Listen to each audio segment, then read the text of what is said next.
Hello everyone, তোমাদেরকে তো বলাই আছে আজকে যে কোনো রেসিপি ছাড়বো সেটা কিন্তু নিরামিষ হবে। তো নিরামিষের মধ্যে আমার এই রেসিপিটা সবারই খুব ভালো লাগে। এই পাঁচমিশালি সবজি দিয়ে যে তরকারিটা আমি করি সেটা সবারই খুবই পছন্দ।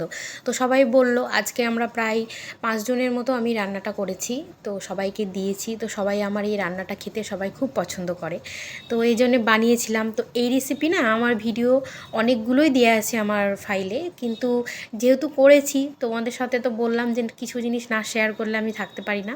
তো দেখো রেসিপিটা করেছিলাম, ভাবলাম একটু শেয়ার করে দিই। পাঁচমিশালি সবজিটা এত সুন্দরই হয়, এটা যে কোনো অনুষ্ঠান বাড়িতে, তারপরে পুজো মণ্ডপে আমরা কিন্তু খেয়ে থাকি। আর এটা আমাদের বাঙালিদের বলতে গেলে একদম একটা চলতি অন্ন বলতে গেলে। তো ভগবান শ্রীকৃষ্ণ তারও অন্নভোগে কিন্তু এই সবজির তরকারিটা হয়ে থাকে। তো আমরা যেগুলো উপোস করি বা যারা করে বা বানায়, তারাও কিন্তু এই সবজিটাই বেশিরভাগ করে। তো আজকে আমি বানিয়েছিলাম, তো এই রেসিপি অনেক দেয়া আছে, কিন্তু ভাবলাম যে তোমাদের সাথে একটু শেয়ার করি। তো দেখো, ভালো লাগলে একটা লাইক করো, আর তোমরা কিন্তু বাড়িতে করে খেও।